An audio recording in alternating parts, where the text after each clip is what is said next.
Hi everybody, this is the pre-reading video for the story How to Date a Brown Girl, Black Girl, White Girl, or Halfie. I want to go through a couple things here. This story might be a bit confusing at the beginning, so we want to go through and look at a few things that'll help you understand some of the things that you'll read later on. Let's just start out for the first sentence here. It says, wait for your brother and your mother to leave the apartment. So one thing I want to mention here is that your reading that you had from the copies of the textbook talked about different points of view. We talked about a first person point of view, which is where the author, the narrator rather, says here's what I did. You can have a third person narrator where the narrator says, here's what he or she did. But we then have a rarer point of view, which is when we've got the narrator saying what you did, which is a very strange thing to do, right? Usually we can imagine somebody saying, hey, here's what I did, right? I was walking down the street and I saw a dog. Whatever happened. Then we could imagine somebody saying he was walking down the street and he saw a dog. But here we've got somebody saying what you did, right? Wait for your brother. And it sounds like the author is talking to us. And that's rather strange. Do we even have a brother? Right? I don't. And so it's rather strange for this person to be saying, for this narrator saying, wait for your brother and your mother to leave the apartment. All right. Why am I waiting for them to leave the apartment? Who is that? And so realize that this author is using this second person point of view. They're talking as if we are in the story. And one of the things that does is it kind of brings us into the story. We kind of imagine that that's something that's going on with us, even though it's not. So just keep that in mind, that point of view in mind, and then I want you to think about how that helps us understand what's happening in the story. So it says, wait for your brother and mother to leave the apartment. You've already told them that you're feeling too sick to go to Union City, New Jersey. So just little clues, we recognize that this is where the story is taking place. You've already told them you're feeling too sick to go to Union City to visit that Tia who likes to squeeze your nuts. A couple things in there. Tia, if we speak Spanish, means aunt, which tells us something about our character's background, that he uses Spanish words. He just kind of throws them into his conversation.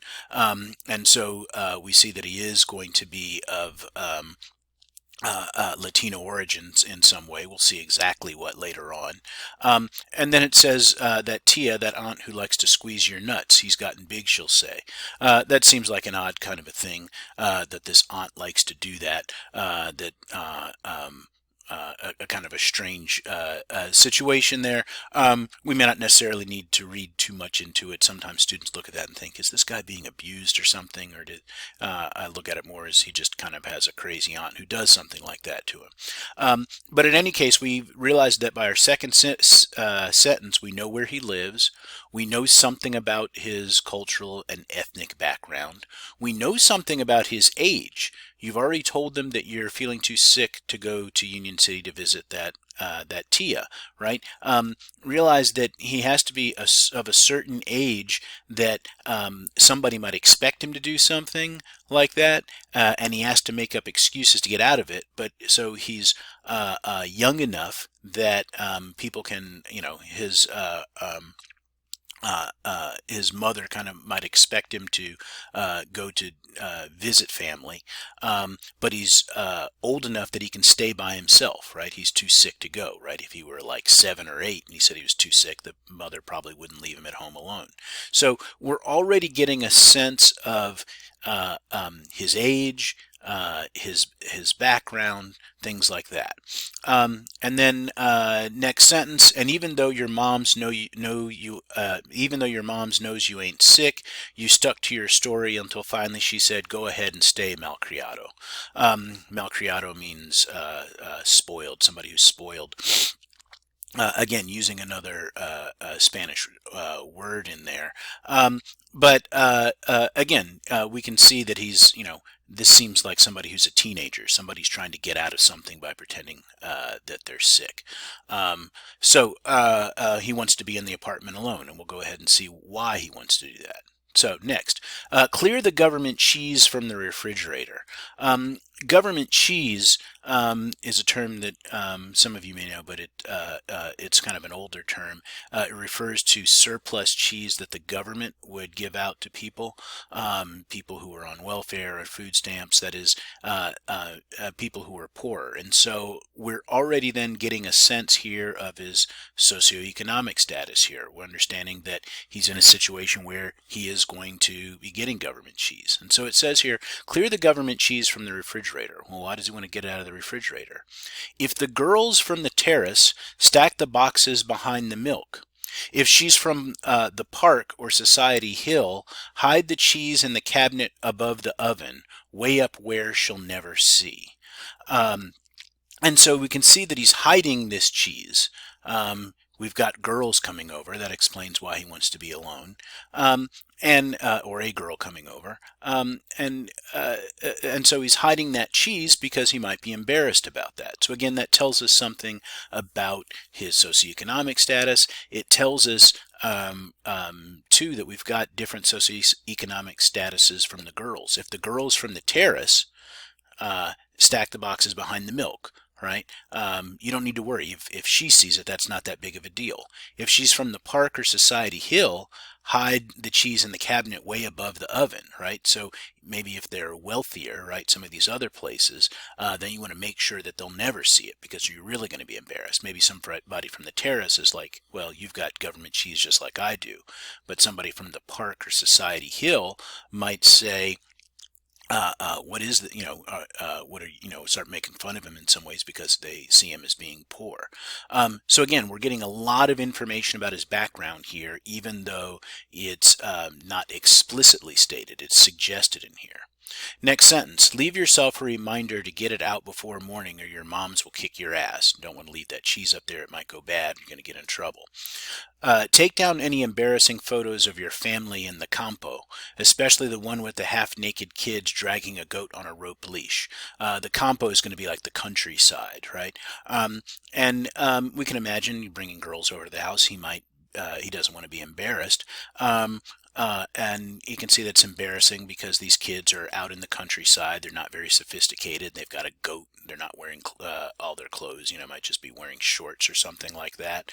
And so that's going to be embarrassing. Again, that they're out in the campo, out in the countryside. That's probably from his home country, right? Not necessarily like countryside of upstate New York. Again, getting some sense of his background here. The kids are your cousins, and by now they're old enough to understand why you're doing what you're doing.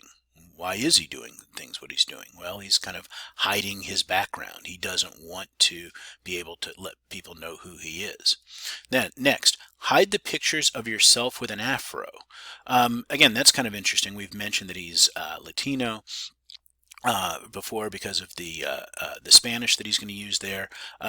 We can see that he has an afro, which means he's going to be both black and Latino.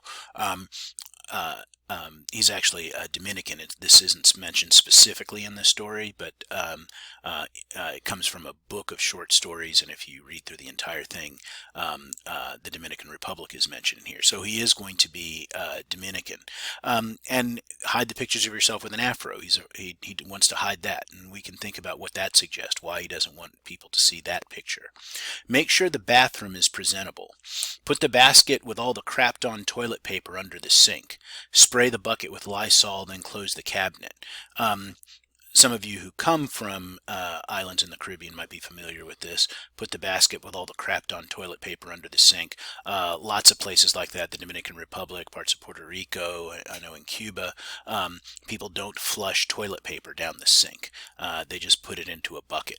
And even though people might be able to flush toilet paper in the United States, they do that in those places because the sewer systems are really bad. Even though the people might be able to do that in the United States, they might be able to flush toilet paper in the United States. People might decide who come from those places, might decide to still do that. They might still not put toilet paper in the toilet, and that's something he's going to be embarrassed about. He's going to be hiding that. So you can see in all the different ways in which just in this first couple of paragraphs, we're understanding something about his background, how he feels about his background, right? We understand his background, that he's Latino, again, specifically Dominican, even though that's not mentioned here. We see that he's black. We see that he's embarrassed about that. That's something that he's going to be potentially hiding in here. And so understanding how that kind of relates to the fact that he's going to be bringing these girls over, and that's something that's going to be explored for the rest of the story. So keep all that in mind as you read the rest of the story, and that will help you answer the questions. Again, as always, if you have any other specific questions about the story before the homework or the discussion boards are due, make sure to email me.